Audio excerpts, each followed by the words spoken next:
While heckling is expected at comedy shows, some people take it too far, creating tense situations that comedians aren't afraid to handle.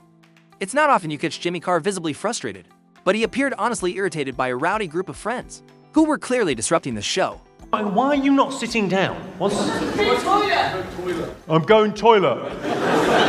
You're allowed to go on your own. You sound like a f***ing idiot.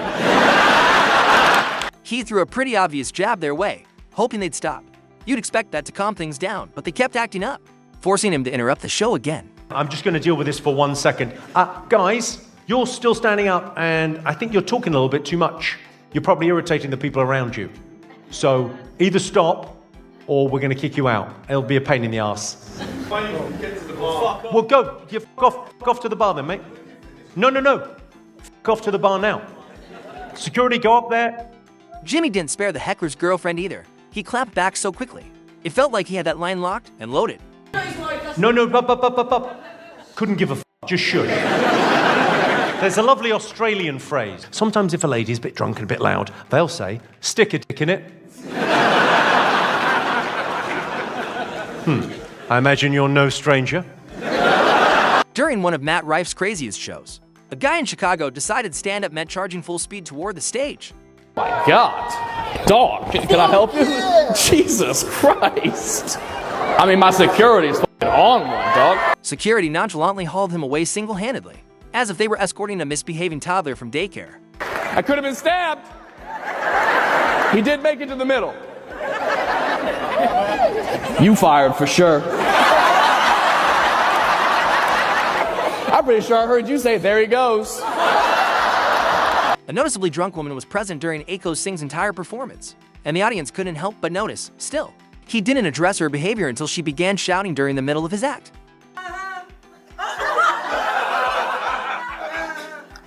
Shut up. You let me get to the fucking joke? Who's to make sense? You're this drunk at 7:30, and you think they got the problem?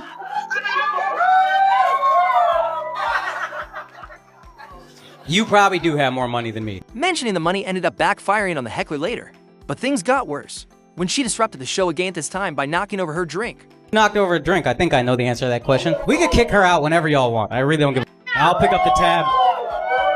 We can have fun if you're done. I just need to make sure it's out of your system. No, I don't want to talk about you anymore. I just want to make sure you're done talking. Eventually, she stormed out on her own, clearly frustrated, while her date stayed behind without a second thought. To make things even more awkward, he casually revealed her occupation to the entire room, and the audience absolutely erupted. You can say, dude, if you want to. I have no issue with you. Yeah, you're not involved. I love that she thought everyone was going to leave with her, and everybody's like, thank God this left. Thank God this bitch left. How do you guys know her? Is she like a... The cart girl from the country club. I never thought I would have such arrogant opinions from such a poor person. You know what I mean? Yeah, she got more money than me. Hey, just because you're around it don't mean you are it. You know what I mean? My camera guy's 7 feet. I'm still 5'7". The fuck? I hang out with this guy every day. I don't do nothing for me. Few things throw off a comedian more than being cut off mid-punchline. It totally ruins the rhythm. But in Matt Riff's case, one disruptive audience member unintentionally handed him even more comedic ammo to fire back with. Alright, let's talk to somebody who spent Valentine's Day alone. Let's see. Virgo men and Aquarius men. You're Aquarius? Oh, I thought you were annoying. I'm sorry, I thought you were... He fired off a quick response, but he had more to say to the heckler. Bad. Why do you think Virgo men are the worst, though? You don't f with them? Look, I would fuck you, I haven't washed my hands since petting a dog. It smells like an Aquarius. What's that? Not you, though? All the other Aquariuses. Yeah. The quiet ones, yeah. What's your name? Amelia. Man, I wish you would disappear like Earhart. I really do. What are you in school for?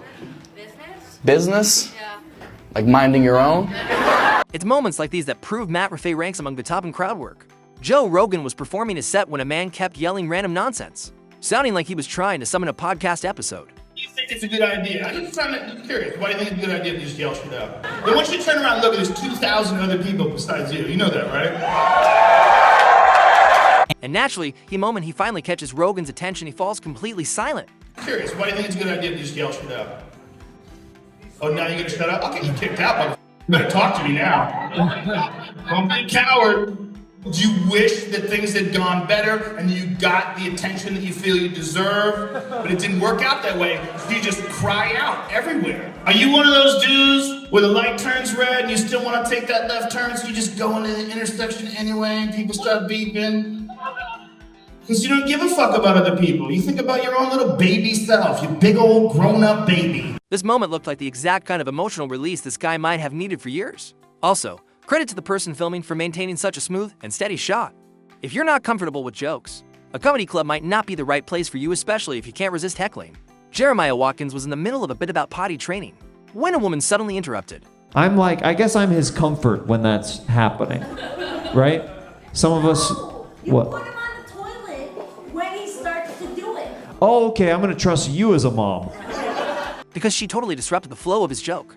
Jeremiah had to shift gears and focus on dealing with the heckler instead. How old were your kids when they were potty trained?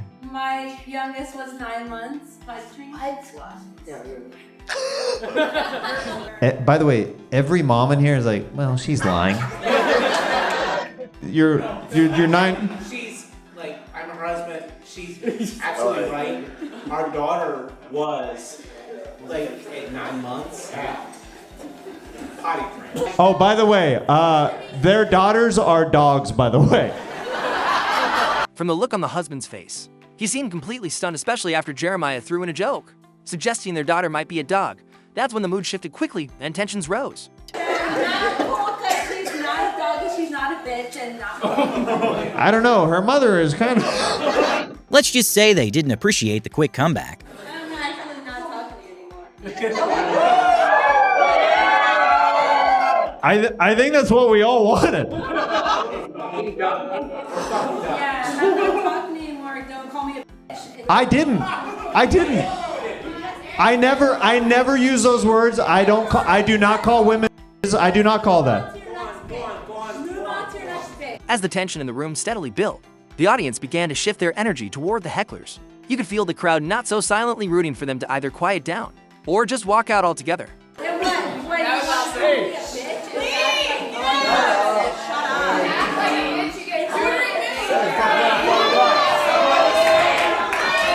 Eventually, the couple realized they had lost the crowd and quietly made their exit, most likely on their way to leave a 1-star review and rewrite the night from their perspective. Somehow, an audience member misinterpreted Sammy Obeid's joke, thinking he was taking a jab at her for being brown, when in reality, he was simply sharing a personal anecdote about his own life. I have a hard time throwing away things if they're not like done. I think that's like the trauma of brown parents, you know what I mean? So I keep looking at you. I looked at you once for the brown parents part. I only did one brown parents reference. I looked at you twice, and you look back at me as if you don't have brown parents. You liar, okay? Before continuing with his set, Sammy attempted to ease the tension by cracking one final light-hearted joke, but the woman wasn't ready to let it go just yet. Because I bought your hat. let me give you a piece of advice. No. Please don't. People in this room are very not happy with what's going on right now. You also do have to understand at the live show, there's like a little bit of a barrier that needs to happen. You can't interrupt the jokes with your commentary. Hell yeah! You didn't say any commentary until you said commentary. That's exactly, because remember I was like, because you know with brown parents and you're like, why'd you look at me when you had brown parents? I didn't say, hey, did you notice I'm looking at you? Sammy shifted into full gentle parenting mode, calmly trying to manage the situation, but it became unclear whether she simply couldn't stop talking or was secretly hoping to be roasted. Just minutes later, she chimed in once again, interrupting the show. I hate having feelings. I hate having a line. It's just like that. I was human and you didn't have to put me down the entire time. Oh, okay. I knew that was going to come out. I had a feeling. Okay. What's that? I'm an asshole. We love you anyway. Don't turn into a 40-year-old asshole. I've been an asshole my whole life. Okay? Okay. You liked me. You were a fan of me, and then you came and tried to make the show about you. You're doing it right now. By this point, the entire crowd was clearly fed up. Frustration was in the air, and many just wanted her to leave. Things got so tense that a few audience members actually stepped outside, needing a break from the ongoing disruption. I'm actually taking a step outside because I can't stand them right now. I'm sorry, man. I'm sorry. Big respect to Sammy for managing the situation with such professionalism.